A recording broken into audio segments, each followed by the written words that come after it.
first flights.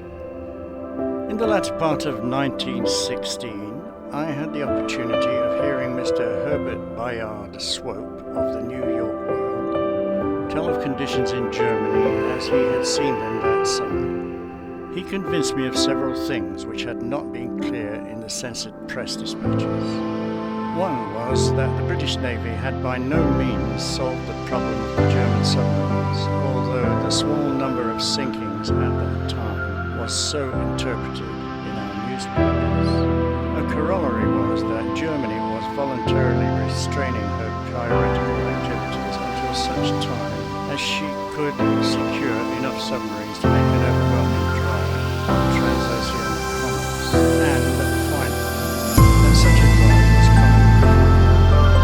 This information from such a well-posted source led me to the conclusion, about the 1st of December, that we should be at war with Germany within 6 months.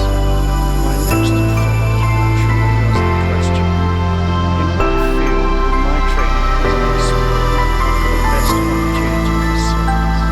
Personal experience with mules, Spanish Americans, pack oxen, Indians, ruined Inca cities and Andean highlands would be of little use in France. A few days later, a distinguished member of the Yale mathematical faculty brought back from a scientific meeting in Boston news regarding the remarkable progress that aviation was making on the Western Front. Major General George O. Squire, then Lieutenant Colonel in the Signal Corps, had just returned from many months of service as American military attaché with the British Army. Himself a scientific investigator of the first rank, one of the few Army officers to have taken a PhD on the side after graduating from West Point and while serving as a second lieutenant at an Army post not far from Johns Hopkins University. He had thrilled his hearers at the Boston meeting with a vivid account of the hundreds of airplanes then in use, and which the censor had permitted us to learn little or nothing about.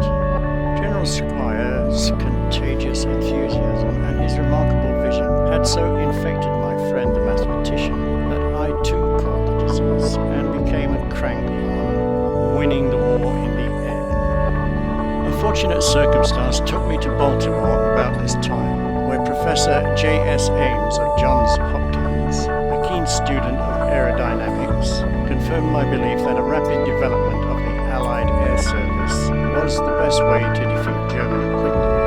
Another bit of good fortune enabled me to go to Miami, Florida in February 1917, and there to talk with Glenn Curtiss, perhaps the most daring of all American inventors.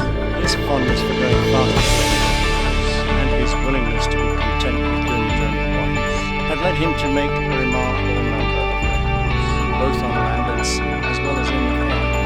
With Orville Wright, he represented America's leadership in the early development of practical flying. His assurance that anyone who could ride horseback could sail a boat and the remarkable record for safety made by his flying boats led me to decide to attempt some flights. His statement that there were at that time less than 25 competent flying instructors in the United States seemed to open the door of opportunity. Although then 41 years old, it seemed to me that the experience I had had in riding mules for months at a time in Venezuela, Colombia, there was some hope that the new field of exploration might not be too difficult, especially as I have also always been fond of sailing. My first flight was on March the 3rd. The roar of the engine and the terrific wind pressure encountered in sitting out in front of the old F-type flying boat spoiled the pleasure and nearly overcame the thrill of that first experience. For 2 weeks I took frequent flights with Harold Cantner over the beautiful waters of Biscayne Bay. Cantner's skill as pilot and the experience which he had gained during the months that he had been employed in teaching flying in the Italian Navy gave me great confidence in his ability. Nevertheless, I looked with envy at the more speedy Army planes. On March 17th, I had my first ride in a land machine, a JN-4, piloted by Roger Janis. For a time I took lessons on both land and water, but after about 10 hours' work in the flying boat, gave it up for military tractors, as we called them then. The report of the Executive Committee of the National Advisory Committee for Aeronautics, published about this time by Dr. Charles D. Walcott, gave me the information that larger plans were being made for aeronautics in the Army than in the Navy. The Army had more room for beginners, so my first idea of going in for seaplane flying was given up in order to learn all I could about military as distinguished from naval aeronautics. Fortunately, the Curtiss Company had established a school near Miami, where some 40 or 50 sergeants in the aviation section of the Signal Enlisted Reserve Corps were being taught to fly at the expense of the government. A few civilians were admitted, and thanks to the courtesy of Mr. Curtiss, I was permitted to enjoy the privileges of the school. In the light of what America afterwards did in the way of flying schools, that school now seems ridiculously small and inadequate, but considering the facilities which then existed, we felt that we were fortunate indeed. There were generally 3 or 4 planes in commission, but sometimes only one. A severe hailstorm, which came at a time when there were no hangars at the school, made more than 200 holes in the wings of the oldest ships out of commission. Accidents were frequent. Connecting rods broke in mid-air and frightened pilots by smashing holes in crank cases. Roger Janis went up one day to test out a newly assembled propeller, and had the novel experience of having his propeller fly to pieces. His great skill as a pilot, however, stood him in good stead, and he made a perfect landing on the usual little bit of turf known as the airdrome. Inspection of what was left of the hub of the propeller showed that the fault was with some dishonest propeller manufacturer. The first series of holes bored for the bolts, which were to fasten it in place, had been abandoned and plugged up. This naturally weakened the hub to such an extent that as soon as any strain was put upon it, the solid wood that was left gave way and the propeller disappeared. We thought little of possible interior injury to planes. My first solo flight was made on an old ship that had been turned over on its back twice during the preceding 48 hours. In each case, a new propeller had been put on, a cabin and strut had been renewed, and that was all. We didn't worry about the longer runs. We were glad enough to get a chance to fly at all. One day, the student whose turn preceded mine had engine failure after he had been up about 7 minutes. As soon as his engine stopped, he switched off the magneto and glided in, overreaching the small field and landing in the long grass and shrubs.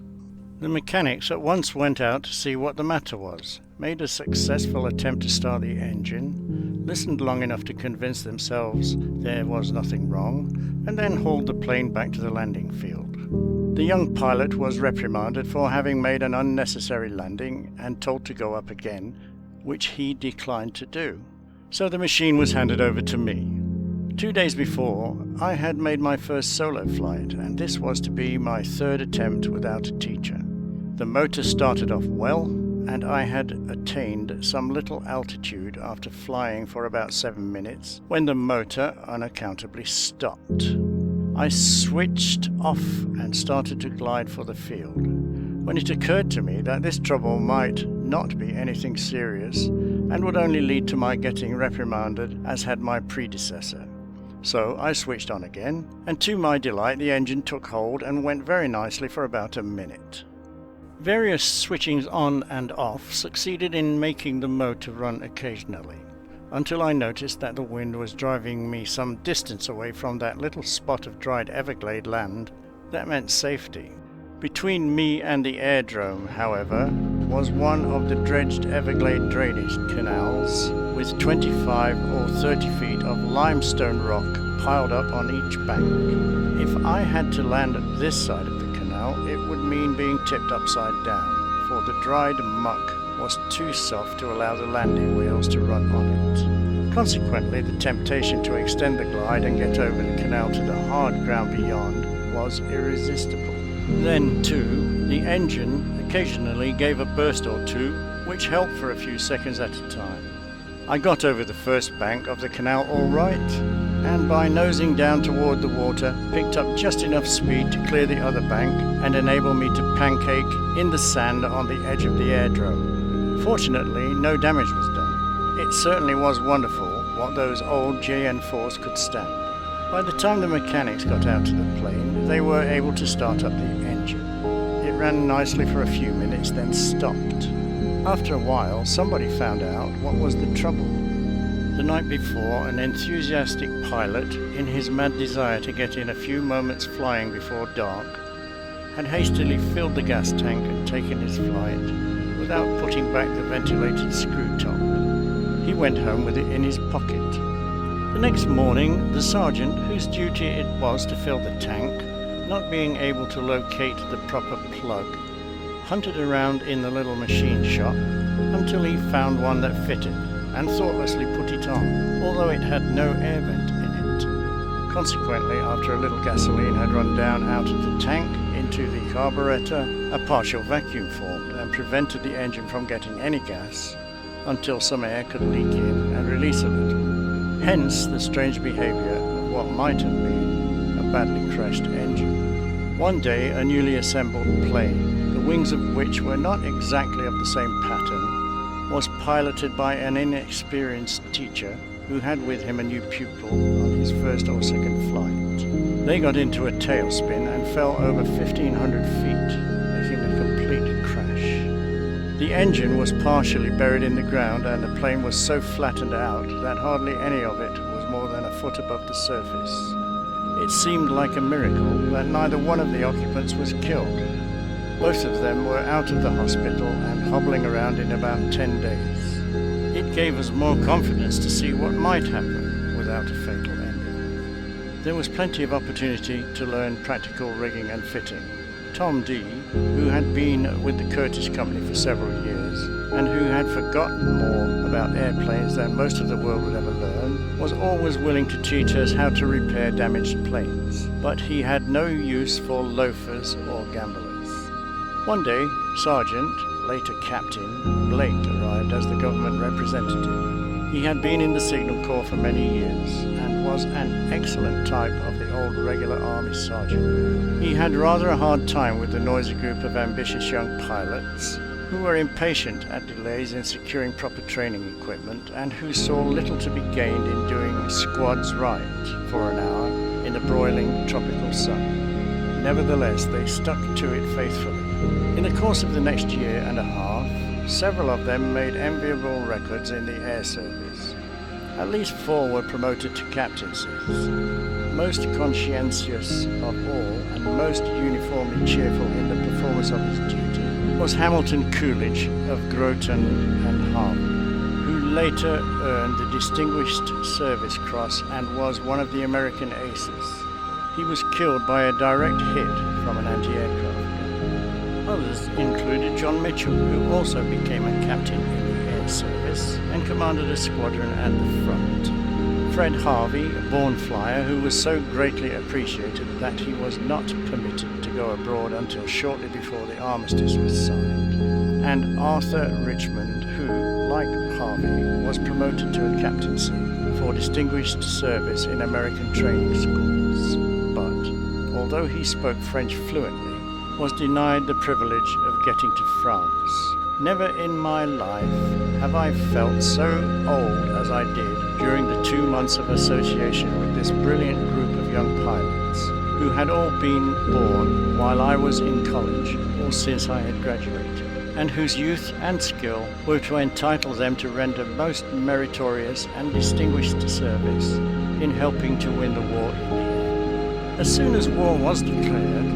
I telegraphed the Adjutant General to ask that my former commission as captain in the 10th Field Artillery, Connecticut National Guard, the so-called Yale batteries, which I had resigned after the regiment was demobilized, be renewed, and that I be given flying duty. His reply was an application blank for the aviation section of the Signal Officers Reserve Corps.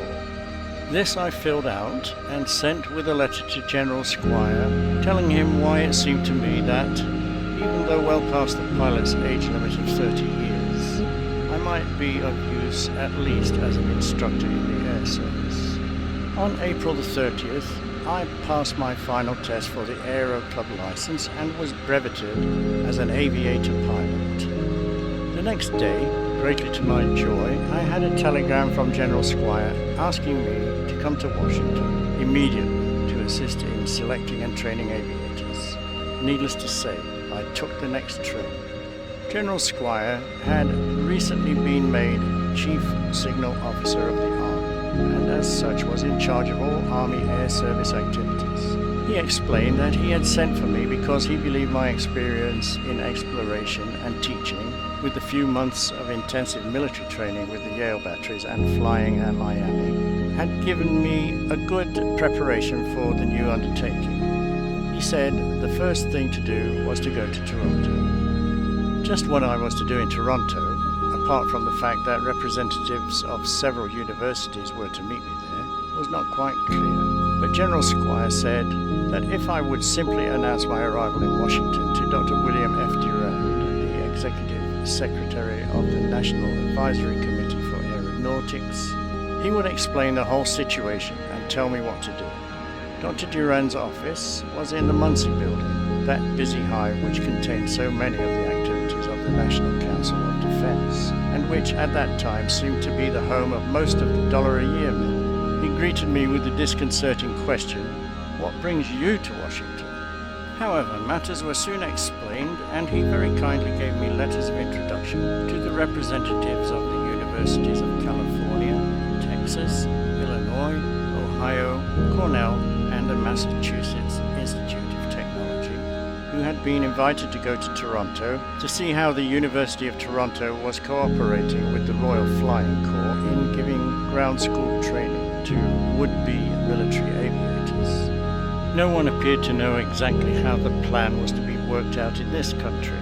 The fact was that our national policy of unpreparedness had brought us actually into the greatest of all wars without adequate plans for training aviators, although everyone knew we would need them by the hundred.